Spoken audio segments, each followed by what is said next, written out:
বন্ধুরা আজকে একটা অস্থির ফোন নিয়ে এসেছি, Nubia V70। কি নেই এই ফোনটাতে? High refresh rate, 15 megapixel camera, আর রয়েছে বাজেটের ভিতরেই।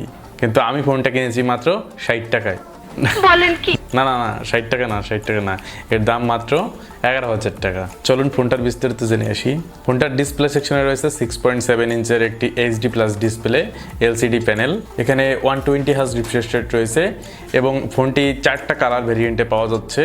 এখন বাংলাদেশে 4টা কালার ভেরিয়েন্টই আছে। ফোনটির প্রসেসর হিসেবে রয়েছে ইউনি অ্যাসোসি T60 চিপসেট 1.6 GHz। ফোনটার দুইটা ভেরিয়েন্ট রয়েছে, দুইটাই 8GB এবং আপনি ভার্চুয়াল র্যাম পাচ্ছেন এখানে 12GBর মতো ভার্চুয়াল র্যাম পাচ্ছেন। স্টোরেজ পাচ্ছেন 128GB ও 256GB মতো পাচ্ছেন। এছাড়া রয়েছে মাইক্রো এইচডি স্লট, যেখানে আপনি মেমোরি কার্ড ইউজ করতে পারবেন। ক্যামেরা সেকশনে রয়েছে 50 মেগাপিক্সেলের ক্যামেরা, 2 মেগাপিক্সেলের ডিপ সেন্সর ও আরেকটি AI lens. Front facing camera রয়েছে 16 মেগাপিক্সেল, যেটা এই প্রাইস রেঞ্জের ভিতর ভালো।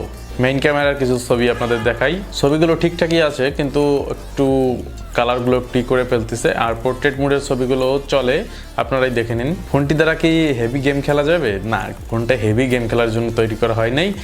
নর্মাল যে 2D গেমগুলো সেগুলো খেলার জন্য পারফেক্ট। হেভি গেমের ভিতর PUBG, ফ্রি ফায়ার সেটিং দিয়ে আপনি এটা খেলতে পারবেন, কিন্তু হাই সেটিংয়ে গেলে এটা হবে না। ব্যাটারি সেকশনে রয়েছে 5000 mAh এর ব্যাটারি এবং 20 ওয়াটের একটি চার্জার, যেটা অলমোস্ট আপনি এক চার্জ দিলে 9 থেকে 10 ঘন্টা আপনি ব্যাকআপ পাবেন এই ফোন থেকে। ফোনটির থিকনেস রয়েছে 8.2 মিলিমিটার এবং ওজন রয়েছে 206 গ্রামের মতো, যেটা অনেকটা ভালো, অনেক পাতলা।